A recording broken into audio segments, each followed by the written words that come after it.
A Thursday morning in a town that the rest of the world had agreed to forget. Snow piled against buildings like the earth was trying to bury something. The sky, white and flat and heavy, pressed down on Harrow Creek, the way silence presses down on a room after someone says the wrong thing. The blizzard had passed some time before dawn, leaving behind a stillness so complete it felt staged. Tamsin noticed the cars before she noticed anything else. She had been wiping down the counter, the same counter she had wiped every morning for over 4 years, her hands moving in the same rhythm, her thoughts drifting in the early hours before the town woke up and remembered she existed. The cloth moved in circles. The coffee machine hummed. The windows were still frosted at the edges, blurring the street outside into soft shapes that didn't demand attention. But something was wrong. She stopped mid-motion, her fingers going rigid before her mind caught up to what her eyes were seeing. Through the smeared glass, past the thin layer of ice that clung to the outside of the window, a shape that did not belong. Then another. Then another. Cars. Black, long, gleaming with a sheen that had no business existing on a street like this. Not trucks. Not the old pickups that rattled through Harrow Creek on their way to somewhere better. Low and wide, their surfaces catching the pale winter light and throwing it back like a warning. Luxury sedans, SUVs with tinted glass so dark they swallowed the reflection of everything around them. 5, 6, 7. She stopped counting when she realized they stretched past the edge of her window and continued beyond what she could see. Her chest tightened. Nobody in Harrow Creek drove cars like that. This was a town of rust and routines, of people who measured wealth in firewood and working engines, not chrome and leather. These vehicles didn't belong here. Their presence wasn't just unusual, it was a violation. The precision of their arrangement, the deliberate spacing, and the engines still running even though no one was stepping out. The air inside the diner felt thinner. Then the door of the lead car opened. He stepped out the way a blade leaves a sheath. Smooth, deliberate, inevitable. Tall, dark coat that fell just below the knee, shoulders that carried more than fabric. His shoes met the snow without hesitation, and he didn't adjust to the cold the way normal people do, didn't hunch or tighten or flinch. He simply existed in it, as though the weather had been informed in advance and had agreed to cooperate. Tamsin's hand released the cloth.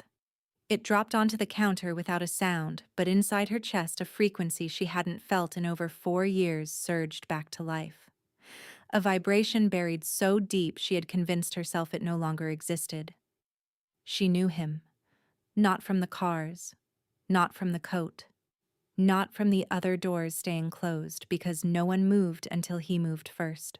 She knew him the way a scar knows the blade that made it. Knowledge that lived in the body, not the mind. Davarin.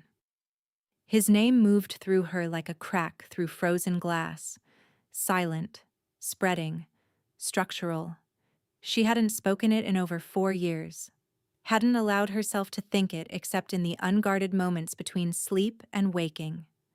And now he was here, standing on a street he should never have found, in a town that existed precisely because men like him didn't look twice at places like this. He didn't approach immediately. That was what unsettled her most. The man she remembered never hesitated. He calculated, yes. He waited when waiting served a purpose, but he never stood still without reason. And yet there he was, motionless beside the open car door, his eyes fixed on the diner like he was looking at something sacred and ruined at the same time. Behind her, a sound. Small, familiar, devastating in its timing. Footsteps, light, uneven. The particular rhythm of a child who hasn't yet learned to walk in a straight line. A chair scraped against wood. A glass clinked softly against the table. "Mama, I'm hungry." The voice was clear and unbothered, carrying the absolute confidence of someone who had never once doubted that the world would provide.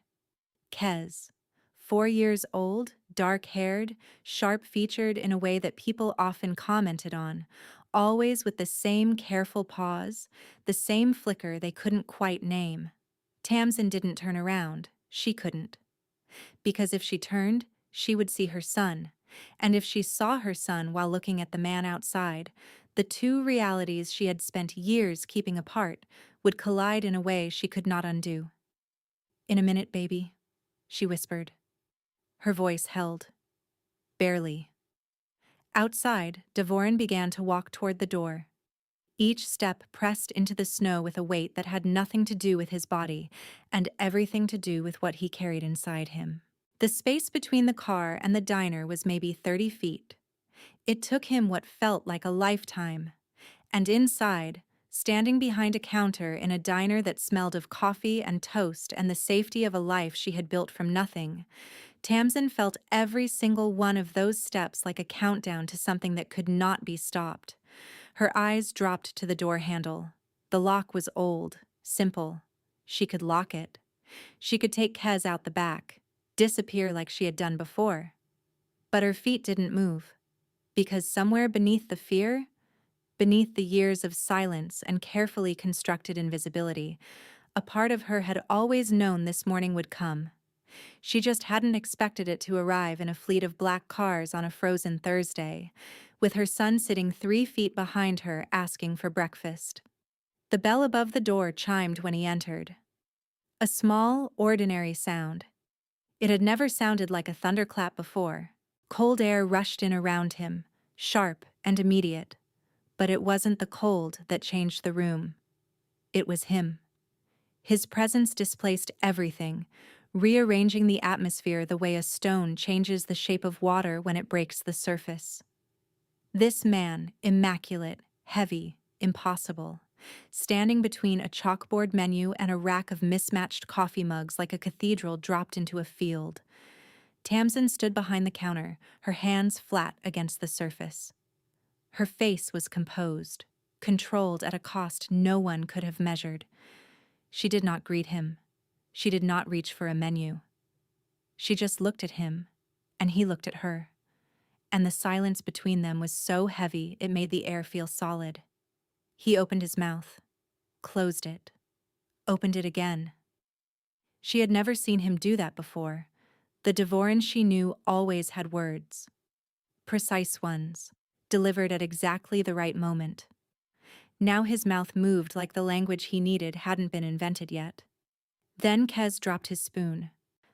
It clattered against the wooden floor, and Devorin's gaze shifted.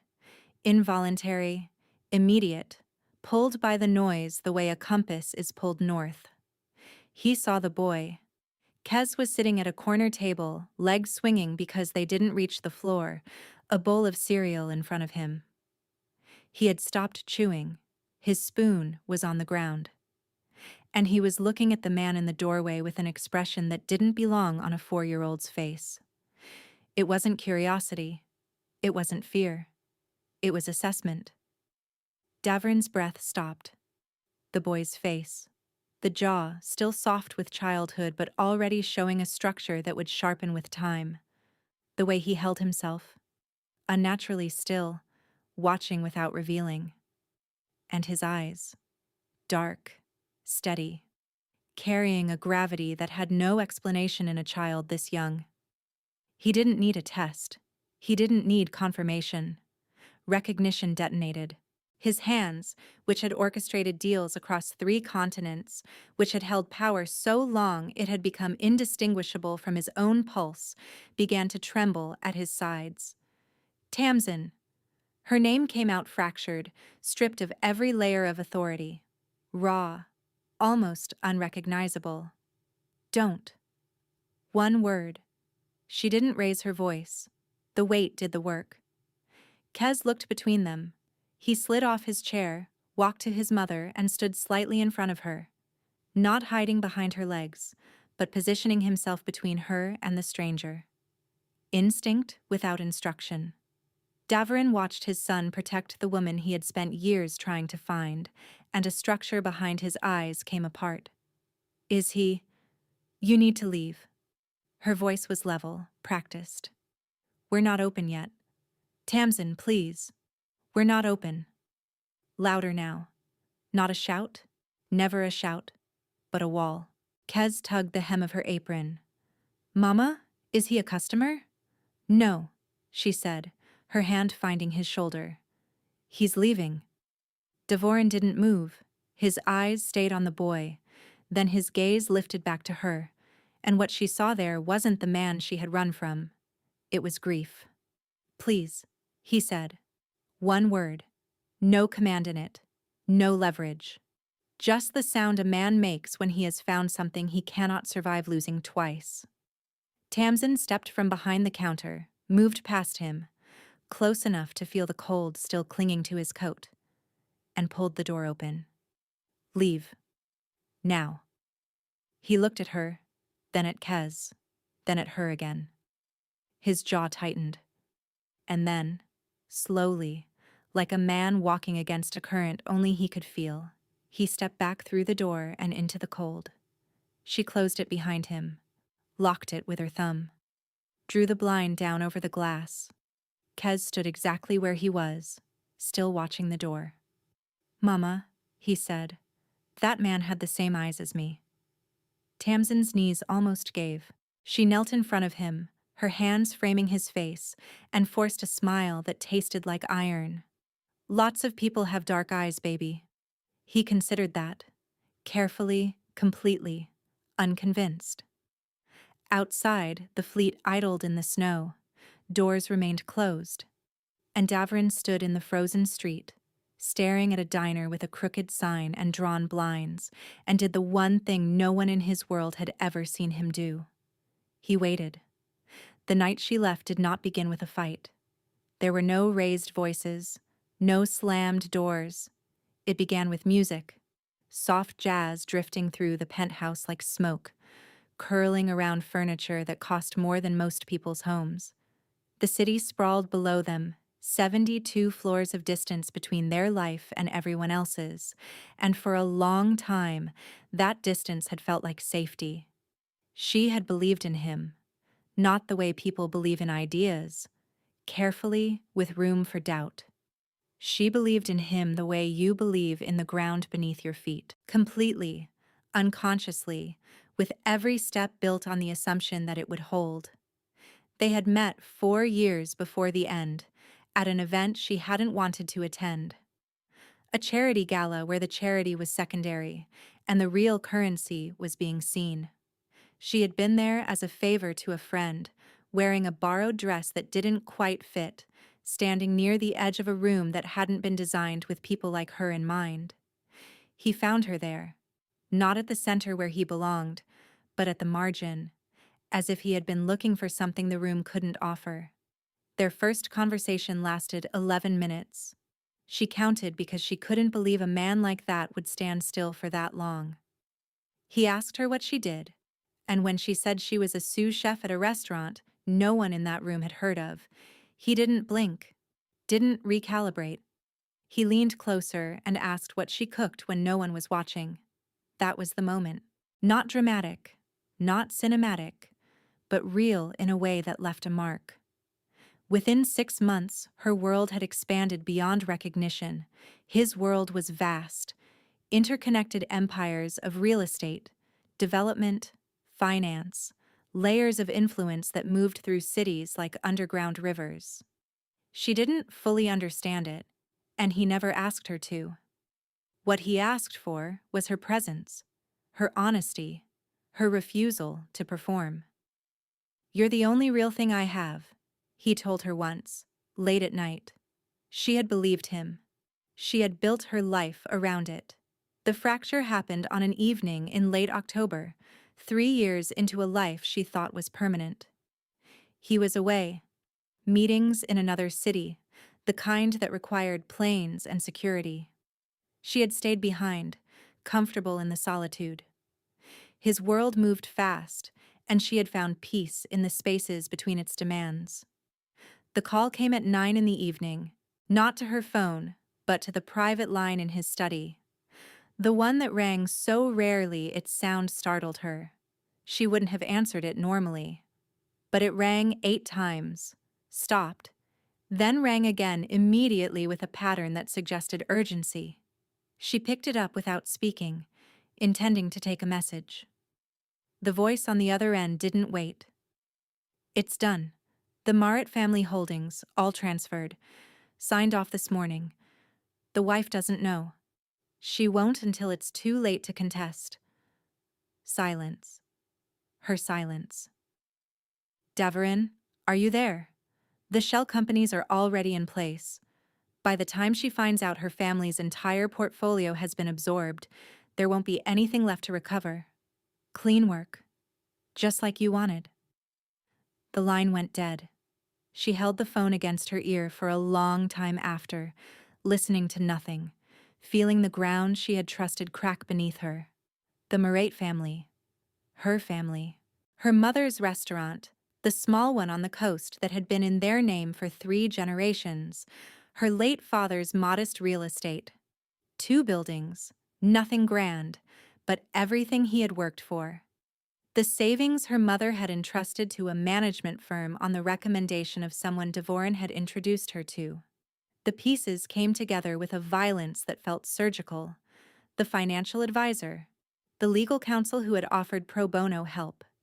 The introductions Devorin had made, always casual, always framed as kindness. All of it leading to this. A phone call confirming what she could no longer deny. He had married her to get close to her family's assets. Everything. The patience, the 11 minutes at a gala. All of it had been architecture. Strategy dressed as intimacy. She placed the phone back on the desk with a steadiness that frightened her. Her hands should have been shaking. They weren't. She had shifted past trembling into a colder place where decisions are made without the interference of grief. She opened his desk. The documents were there, not hidden, just filed neatly among dozens of others. Shell company registrations, transfer authorizations, a timeline stretching back months, with entries backdated to just weeks after their wedding. As though her family's destruction had been planned from the very beginning. She read every page, memorized what she could, returned everything to its exact position. Then she walked out of his study without leaving a single trace. She thought about calling her mother. She thought about calling a lawyer. She thought about waiting for him to come home and laying the pages out one by one, but none of those options led somewhere safe. Confrontation meant leverage, and leverage was his language, not hers. So she chose the only option that belonged entirely to her.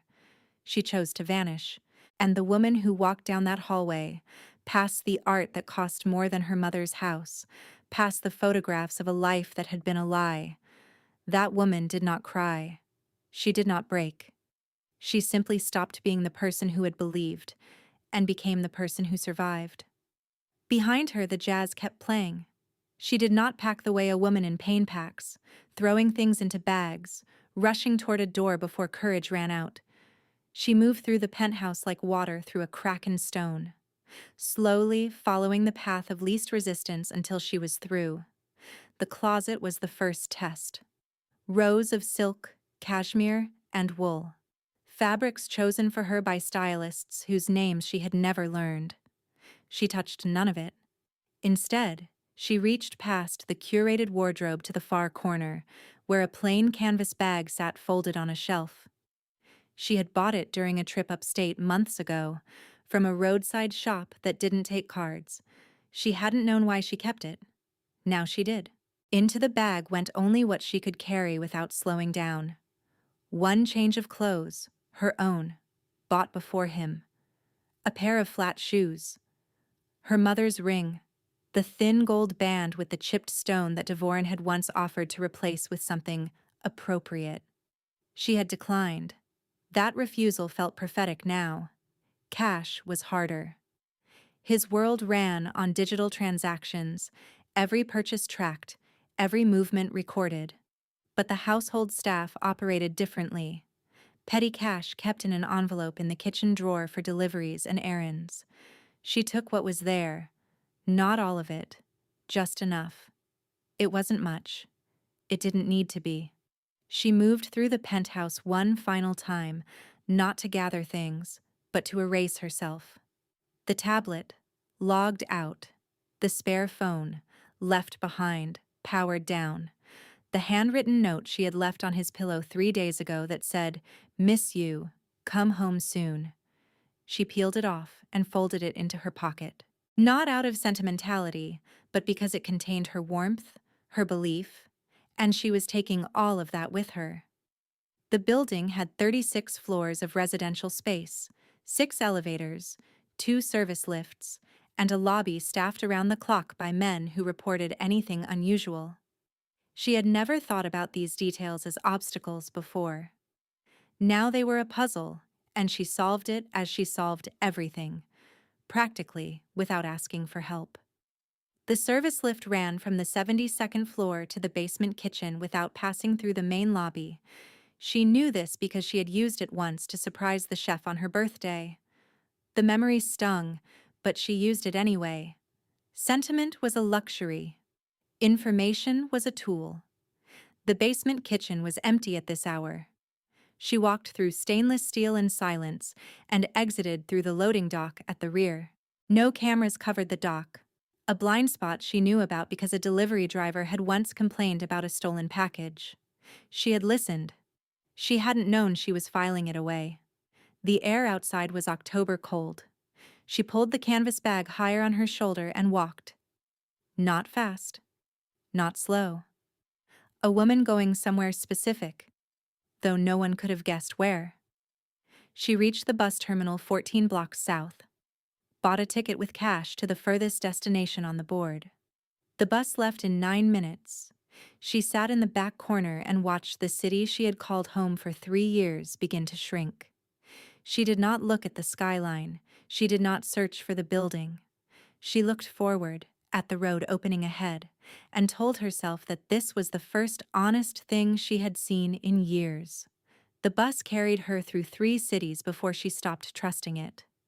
Public transportation left patterns, schedules, cameras, faces that could be remembered. She switched to hitchhiking outside a gas station, then walked when rides stopped coming, then rode in the back of a grain truck driven by a man who spoke only to his dog and never once asked her name. The world contracted around her. Cities became towns, towns became clusters of houses, and clusters became stretches of nothing where the land didn't bother pretending to be useful. Each mile of emptiness felt like insulation. Harrow Creek didn't announce itself. There was no sign at the town limits. The wind had taken it years ago, and no one saw the point in replacing it. She arrived on foot, walking along a 2-lane road that cut through frozen fields before it widened just enough to accommodate a gas station, a hardware store, a small church with a leaning steeple, and Ridley's Diner. The diner survived on stubbornness rather than demand.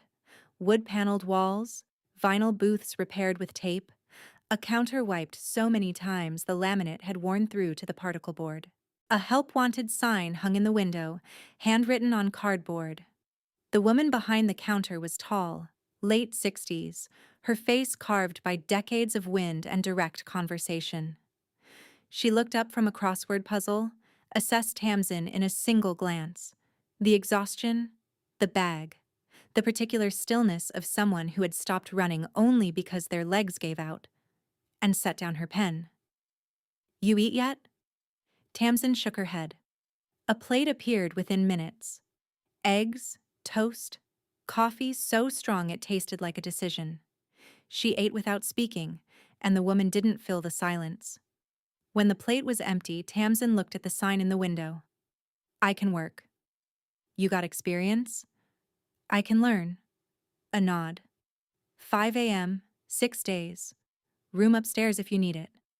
30 a week taken off your pay for rent. She extended a hand. Cordell. Tamsin. No last name asked. None offered. The transaction was built on the mutual understanding that some people arrive in places like Harrow Creek, carrying things they don't want unpacked. The room above the diner was barely a room. A bed. A radiator that worked when it felt like it. a window that looked out onto the back of the hardware store.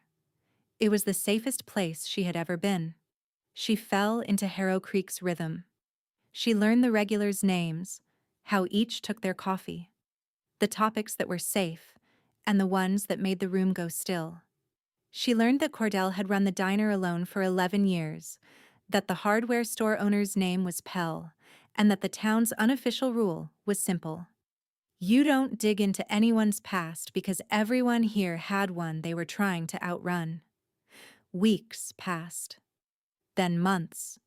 She stopped scanning the road every time an unfamiliar car drove through. She stopped sleeping with her shoes on. She stopped rehearsing escape routes from the room upstairs. She didn't stop being afraid. She just learned to carry it differently. The first sign came on a morning so ordinary it felt like cruelty. She was pouring coffee for Pell when the smell hit her. Not the coffee itself, but a richness in the steam that her body suddenly rejected with a violence that made no sense. Her stomach turned. The pot tilted. Coffee splashed across the counter, and Pell jerked his arm back. But she barely registered it. She set the pot down, excused herself, and made it to the bathroom before her body emptied itself of everything she had eaten that morning. She told herself it was exhaustion, stress. But the next morning, it happened again, and the morning after that.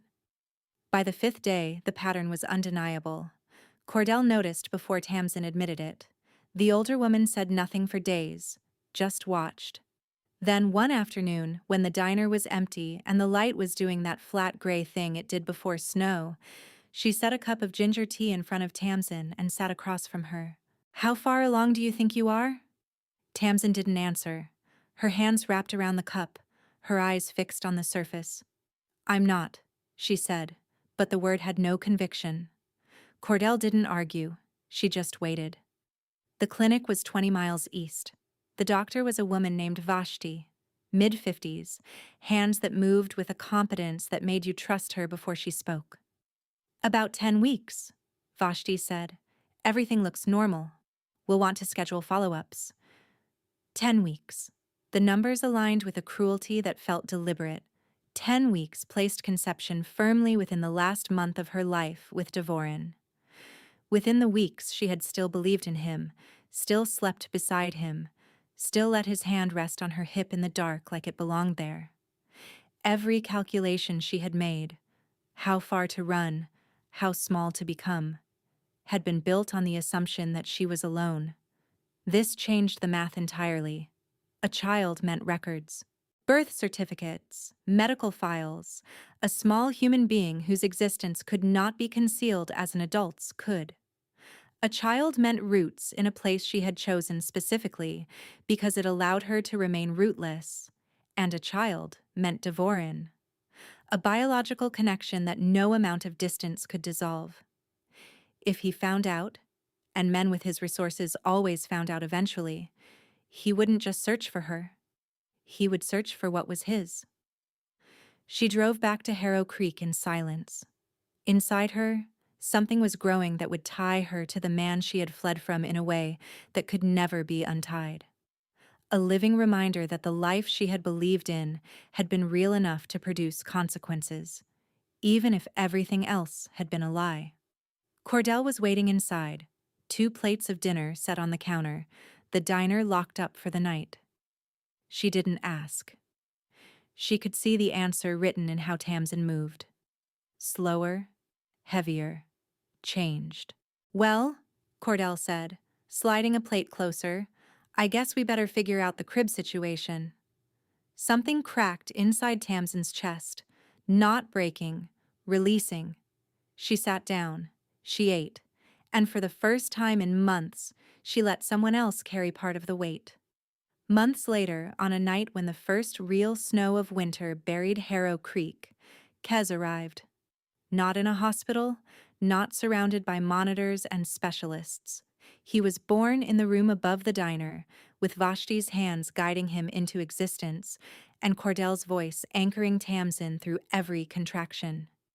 He came contained, a single sharp cry that announced his presence and then stopped, as though he had said what needed to be said and saw no reason to repeat himself.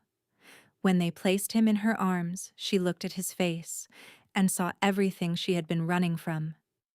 Dark hair, sharp features, a stillness in his expression that had no right to exist in someone minutes old. Devoren's son. He lay in her arms like a verdict, beautiful, irreversible, and binding. She pressed her lips to his forehead and whispered the name she had chosen. Kez. Short, grounded, unadorned. A name that didn't reach for anything. Hello. She breathed against his skin. It's just us now. The snow fell outside, wrapping Harrow Creek in a silence so complete it felt like protection. And in the small room above a diner that no one important had ever heard of, a woman held her son and understood that she would never be just running again. She was hiding a life now, one that breathed and grew, and would one day ask questions she didn't know how to answer. He did not notice she was gone until morning. That fact would haunt him longer than anything else, longer than the empty closet, longer than the silence that greeted him when he called her name, longer than the realization that settled into his chest like a blade turned slowly between the ribs. Devoren returned to the penthouse at 2 a.m., carrying the fatigue of a man who had spent the day holding together things that other people kept trying to break. He expected to find her asleep. He expected the apartment to smell like whatever she had cooked that evening. The kitchen was dark. The bed was made. Her side was untouched. The small things took longer to register. The missing canvas bag, the gap in the closet, the nightstand cleared of her mother's ring. Each absence was small on its own.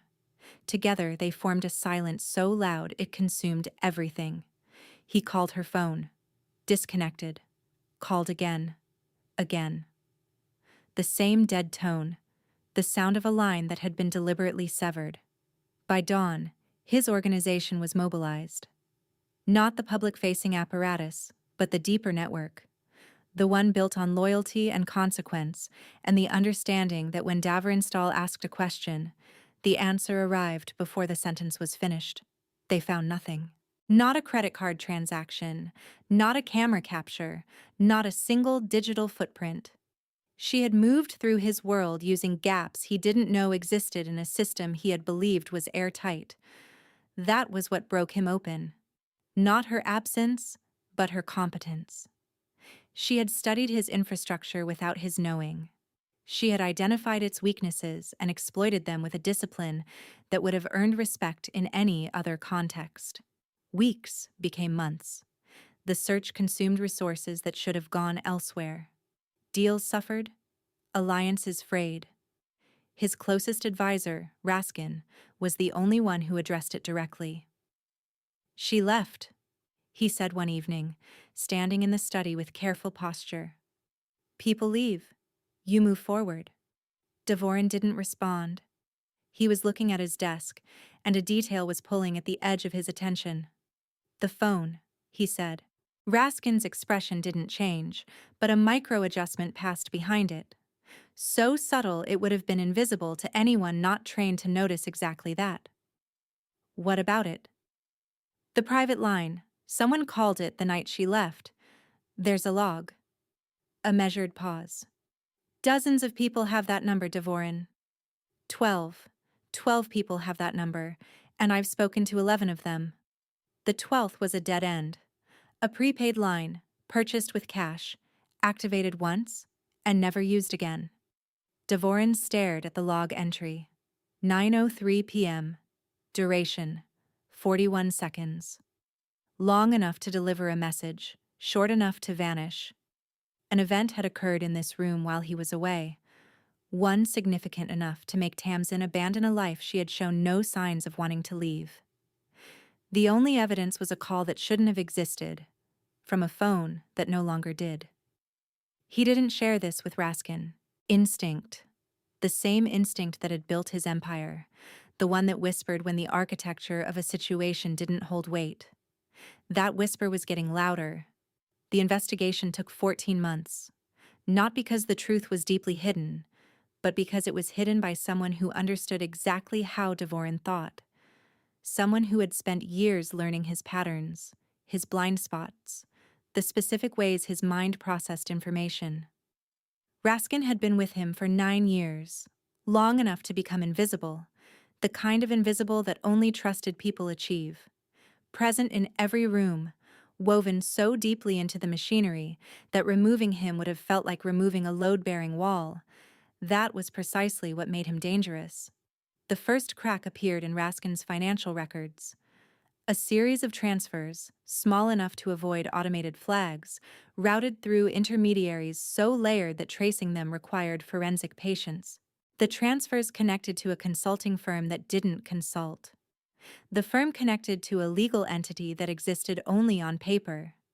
The entity connected to a name Dvorin recognized, a competitor. Gennaro Fan. A man who operated in the same spaces, with the same ambitions, but without the same reach. The picture assembled itself with sickening clarity.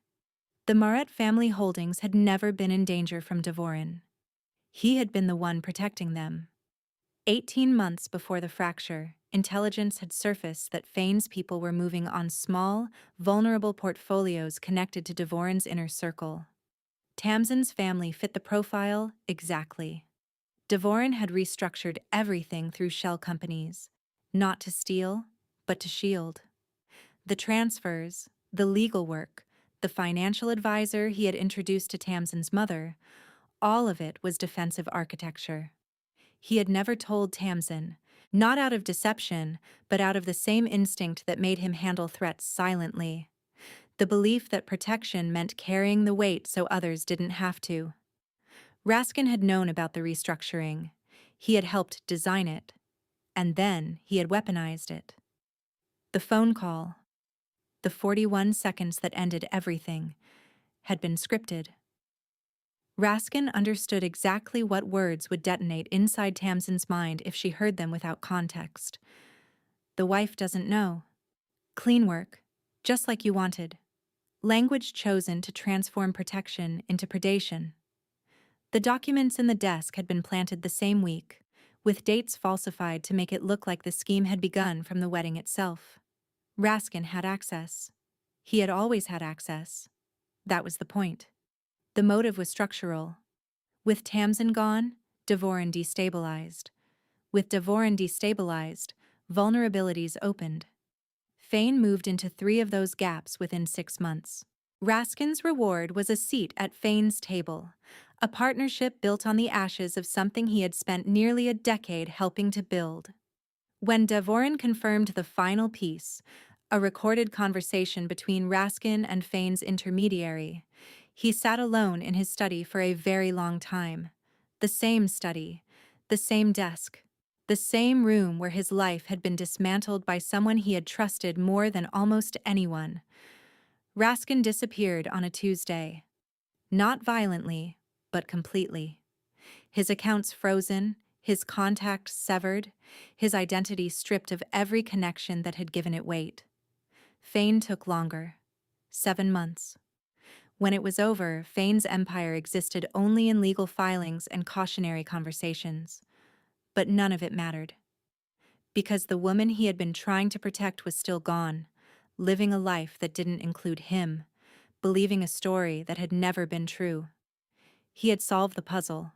He had won the war. And the only prize that mattered was somewhere beyond his reach. The truth, when it existed only in the mind of the person it vindicated, was worthless. The search never stopped, but it changed. The urgent sweeps gave way to method. Dvorin understood by the 3rd year that Tamsin had not simply hidden, she had become someone else. No records, no digital presence, and no connections to any system his people could penetrate. He deployed observers, men and women placed in forgotten corners of the country where a person could live for years without generating a single data point. They didn't search for Tamsin specifically. They searched for patterns. A woman of a certain age, living alone, working jobs that paid cash. The net was patient. Most days it caught nothing. Then the blizzard came.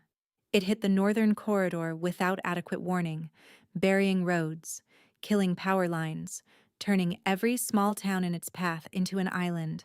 Harrow Creek took the worst of it. Tamsin was closing the diner when the headlights appeared. Faint, fractured through the wall of snow. 3 vehicles crawling to a stop because Ridley's was the only building with light still visible through the storm. 7 people came in shaking. A couple in their 60s whose car had slid off the road. A young mother clutching a toddler. 2 men traveling separately. And a woman, late 30s, well-dressed in a way that didn't match the mud on her boots. Tamsin didn't hesitate. She relit the stove, boiled water, pulled every blanket from the storage closet, and turned the diner into a shelter. Soup from whatever the kitchen held, coffee without end. Booths became beds. Kez watched from the kitchen doorway, his dark eyes tracking each new face with careful attention. He didn't speak to the strangers, but he didn't hide from them either. The well-dressed woman sat apart from the others, near the window, her eyes returning to Tamsin with a frequency that went beyond casual interest. She offered to help in the kitchen.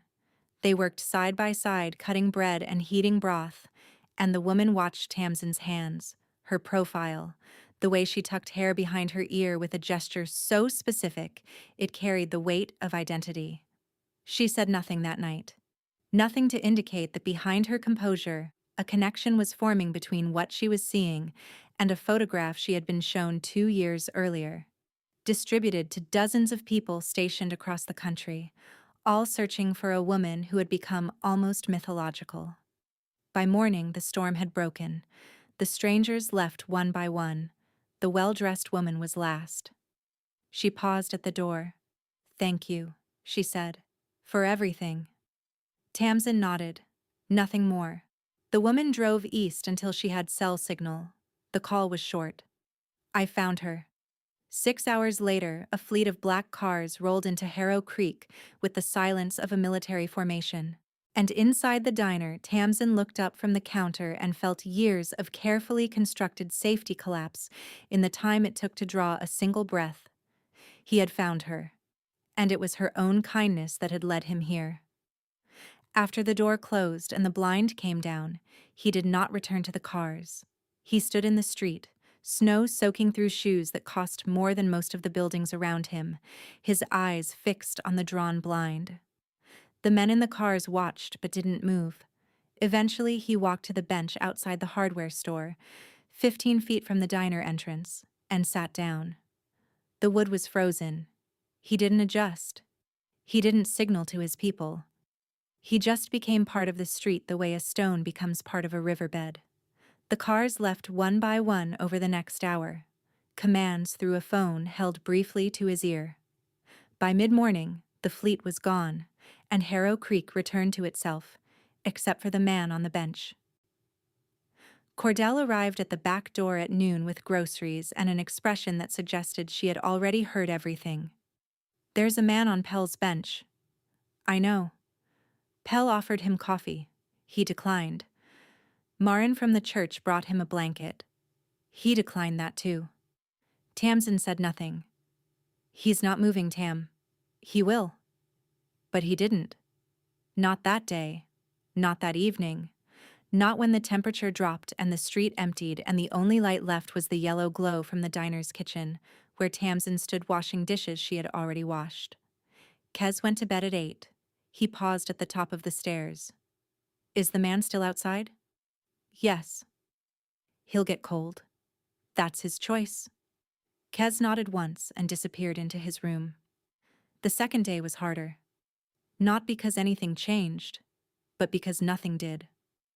Davorin remained, his presence a relentless fact that the town could not ignore. He didn't approach. He didn't knock. He didn't do any of the things she had imagined during sleepless nights. He simply remained. Pell brought him soup on the second afternoon. When he came back an hour later, the bowl was empty.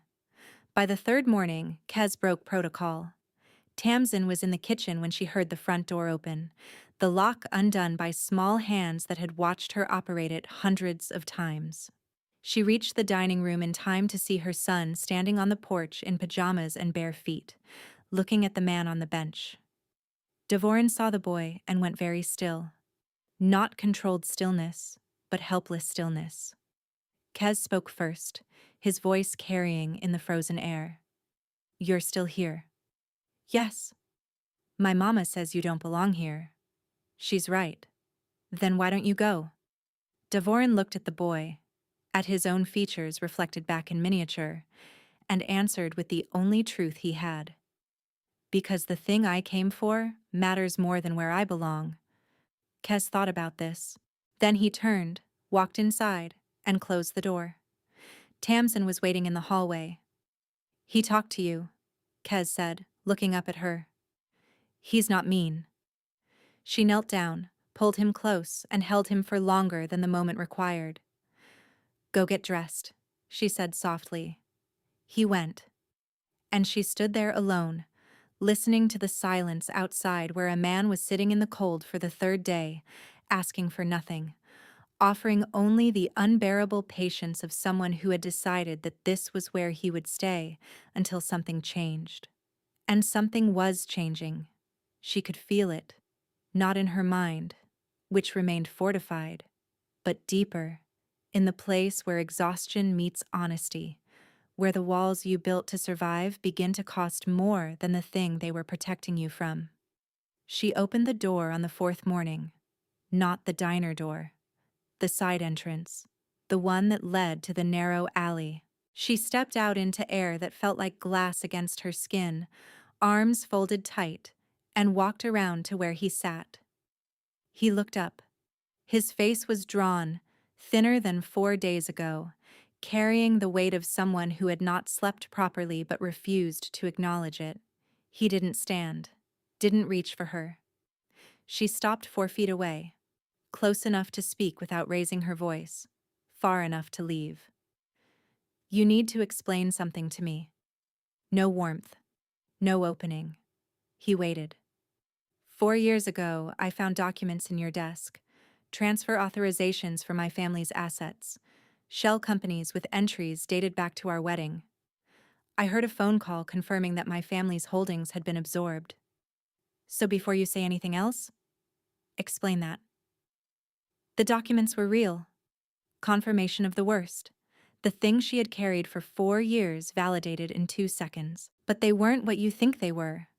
His voice was low, stripped of everything except care. 18 months before that night, my people identified a threat. A competitor named Gennaro Fan was acquiring vulnerable holdings through shell acquisitions. Your mother's restaurant, your father's buildings. They fit his profile exactly. She didn't move. I restructured your family's holdings into protected entities, defensive shell companies, the financial advisor, the legal work. All of it was infrastructure to keep her safe. He paused. I didn't tell you because I didn't want you to carry it. I thought I was protecting you by handling it alone. That's convenient. It's the truth. And it's also the mistake that cost me everything. The phone call, she pressed. I heard someone say, the wife doesn't know. You expect me to believe that was fabricated? It was. The call was placed from a prepaid phone, purchased with cash, used once. 41 seconds. I found the log after you left. It took me over a year to trace it back. To who? Raskin. The name landed between them like a dropped weight. Raskin arranged it, he continued, scripted it, timed it for a night when I was away, and the line would be unmonitored. He planted the documents the same week and backdated the entries to our wedding to make it look like the entire marriage had been strategy from day one. He knew exactly what you would find and exactly what you would conclude. She shook her head. Not denial, but the overwhelmed motion of someone whose internal architecture was being rearranged while they were still standing inside it. Why? The word came out smaller than she intended. Because I was more useful to him broken. With you gone, I destabilized. Vulnerabilities opened. Fane seized territory he never could have touched before. Raskin's payment was a partnership at Fane's table. He let that settle. He spent 9 years beside me, learning exactly how to take me apart. and the tool he used was the one thing I never protected well enough. Silence filled with the sound of ice shifting on rooftops and a world reassembling itself. Raskin? Fane? Gone. Both of them. Completely. My family's assets? Safe. Untouched. Still in the protective structures I built. Your mother's restaurant still operates under its original name. She doesn't know any of this happened. Tamsin's hand went to her mouth, pressing hard, holding in a sound that had nowhere left to go. You're telling me, she said through her fingers, her voice ragged, the control finally fraying, that I destroyed my life, that I raised a child alone for 4 years, that I rebuilt everything from nothing. Because of a lie? His expression broke then. Not dramatically, but she saw it, the fracture behind his eyes, the grief that had no outlet. Yes, he said. She turned away, her face tilting upward toward a sky that offered nothing but pale light. 4 years, 1,500 days of building a life on a foundation made of smoke. Every fear, every sleepless night, all rooted in a story that had never been true. The anger didn't disappear. It couldn't.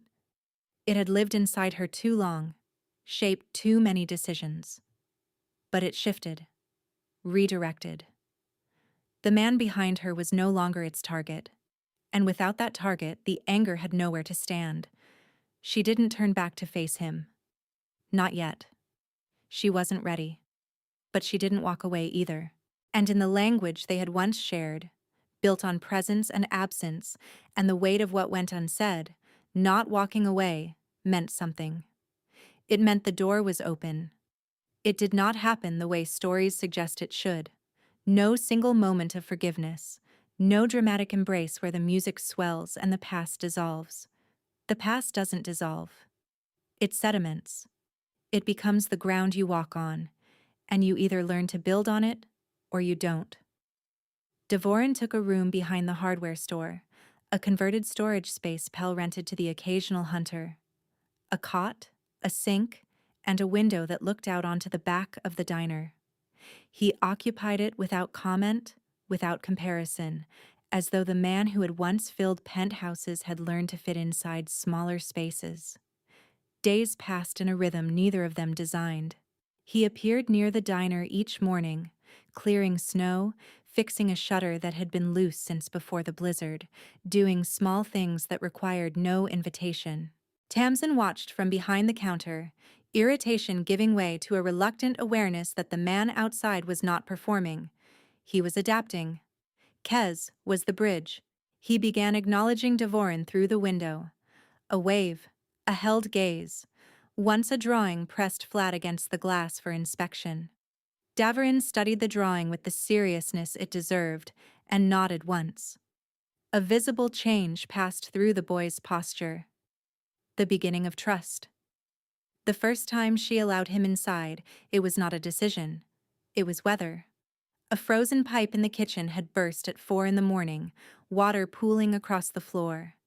She stood in the flood, shoes soaked, Kez perched on the counter, and realized that the man who had been fixing things outside all week was exactly the help she couldn't afford to refuse. She opened the back door. He was already awake. Inside within minutes, sleeves rolled, hands working the pipe with a competence that had nothing to do with wealth. They worked side by side for an hour. No conversation beyond the functional. Hand me that, hold this, turn it now. But the proximity did what words couldn't. It reminded her body of a language it had once spoken fluently, the experience of sharing space with someone whose rhythm matched hers. When the pipe was fixed and the floor mopped, Kez walked in holding 2 mugs of what turned out to be very badly made hot chocolate. I made it, he announced. Devorin tasted it. The expression on his face suggested it was possibly the worst thing he had ever consumed. Perfect, he said. Kez looked at his mother. She tasted hers. Objectively, terrible. Perfect, she agreed. And Kez smiled. Small, private, and the kind that meant he had decided something important without telling anyone what it was.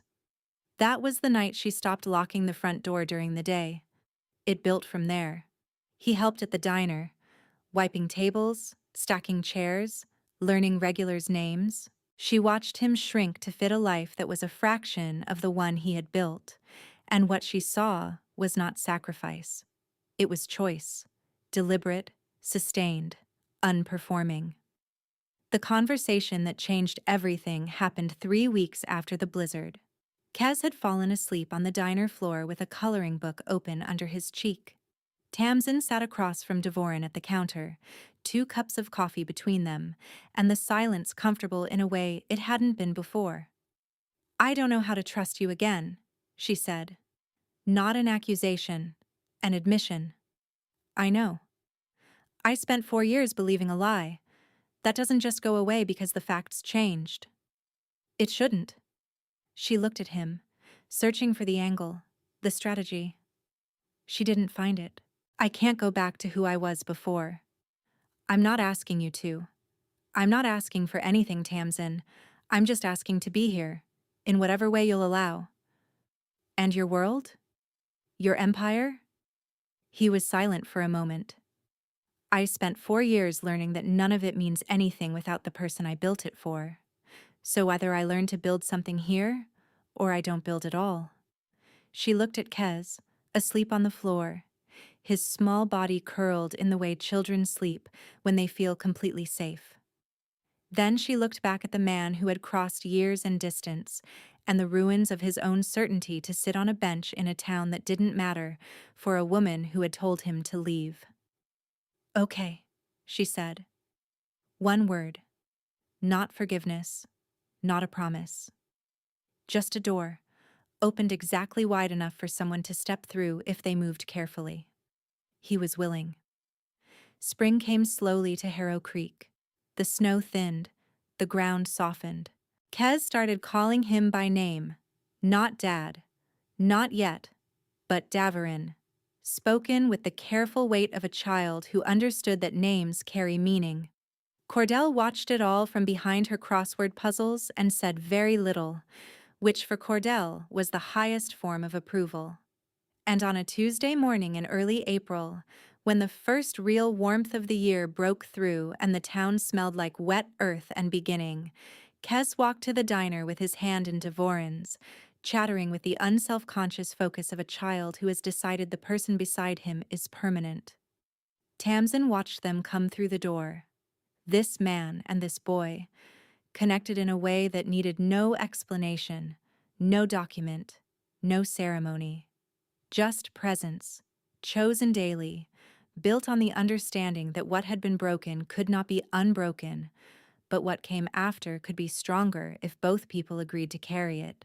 She set 3 cups on the counter, 1 black, 1 with too much sugar, and 1 warm milk with a splash of coffee, and sat down.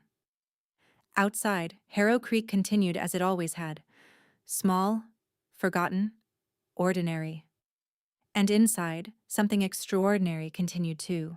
Not loudly, not perfectly, but stubbornly, honestly, in the way that real things grow when they are given enough patience and enough light.